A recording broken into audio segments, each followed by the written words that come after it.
Oh man, I just got done watching episode 2 of X-Men 97 Mutant Liberation Begins, and oh my god, it was freaking nuts.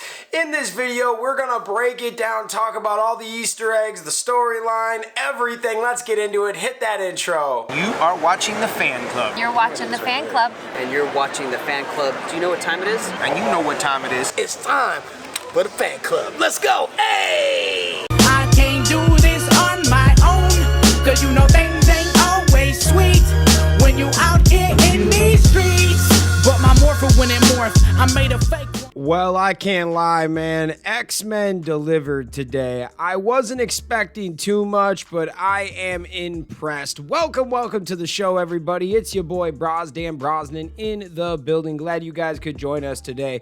I'm definitely going to cover every single episode of this series. This episode right here blew me away. It was freaking fire. The name of it is Mutant Liberation Begins. And we have to shout out again Games Radar for putting all these Easter eggs and everything all in one place. Let's get into it and tell you about episode 2. Magneto rescues humans from a near disaster, but surrenders himself to judgment by a world tribunal for his crimes. When anti-mutant demonstrators break into the hearing, he protects the tribunal from the executioner, who uses the mutant neutralizing gun to steal Storm's powers. Thanks to Magneto saving their lives, the tribunal allows him to go free and promises aid to the mutant nation Genosha. Just as the dust settles, a second Jean Grey arrives at the mansion door, disoriented and terrified. This episode had everything. It had suspense, it had action, it had a really funny laugh in there. Jean Grey is about to give birth and everyone's off fighting except for Wolverine. And she looks at Wolverine, she's like, "Wolverine, he's here!" And Wolverine busts out his claws. "Who's here, Apocalypse?" "No, the baby's coming!" It was freaking hilarious, or at least I thought it was hysterical. Anyways, Wolverine is the one that gets Jean to the doctor, but the doctor won't even help a mutant. He didn't want to help her because he was scared that he would get hurt in the process because she could use her powers accidentally. Cyclops tells Rogue to take the doctor's powers, or basically his knowledge, and she helps Jean give birth. That was freaking amazing and crazy at the same time. The hearing was a really powerful scene, and then when the executioner came in, he was trying to shoot Magneto, and then he accidentally shoots Storm because she pushed him out of the way. It was absolutely insane. And then Magneto, to make his point, he's like, "The X-Men have done nothing but do good and save lives and help humans, and look what you just did." Just craziness, man. So at the end of this, really sad, Storm left. Like, Storm is just gone now. She lost her powers and she left a message for the crew and basically said, "I gotta go find my own path now." Just, oh my god. There was a lot to take in, including some blink and you miss it, deep cut references and cameos.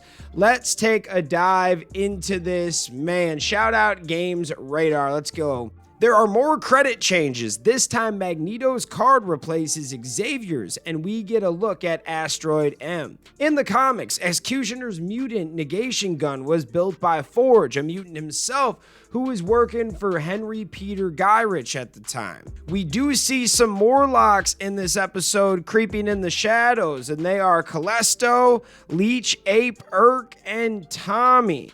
Genosha, like Asteroid M, was an important location in the original X-Men animated series, and they finally got Genosha in the United Nations, which is crazy.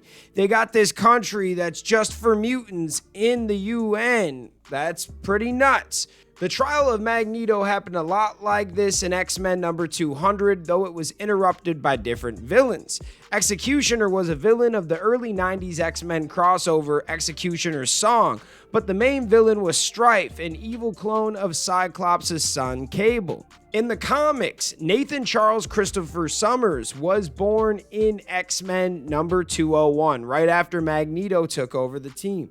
So they put that right in the storyline. Makes a lot of sense. Storm's speech here, including her gestures and the way the scene is shot, is a direct reference to Captain America's big moment at the end of Avengers, right down to the first responder saying, "Who does she think she is?"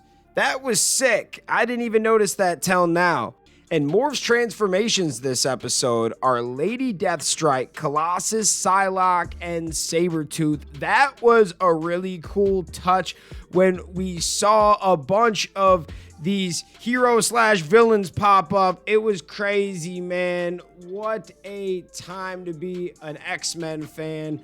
I'm excited for the rest of this series. I know there was some negativity over things about the show and the way that they thought it was going to be, but as of right now, 2 episodes in, it is freaking insane.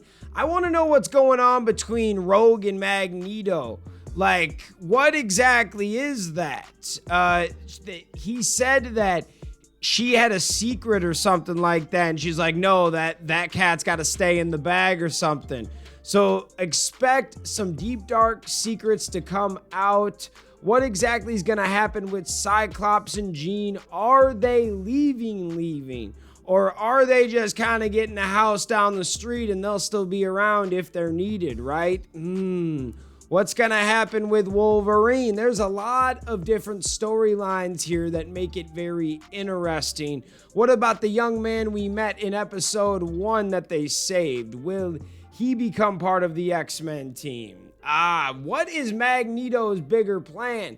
Is he actually going to become good and help the X-Men? Or at some point halfway through this, is he going to become evil? There are so many crazy ways that this could go, and I'm excited. This right now, it knocked me off my seat. I'm not gonna lie, and I was watching all the old episodes. They still hold up, don't get me wrong. But this was special. They did their work. I really liked this and appreciated it.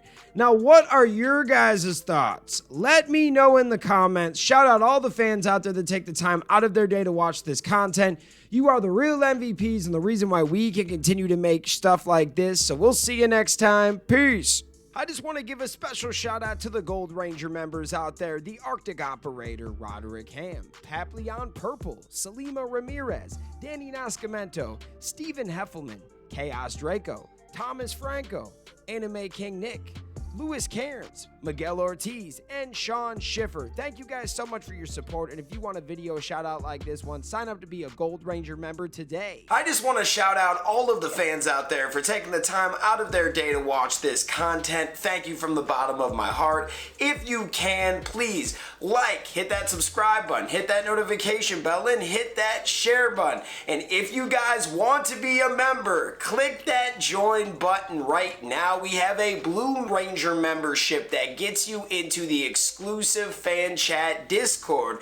Then we have the Gold Ranger membership. It gets you into the fan chat, but you also get a video shout out at the end of every video. I want to thank you guys again. If you can, sign up to be a member. We will see you next time. Peace. Hi, we're Bulk and Skull. We have been requested by the Fan Club to say something funny.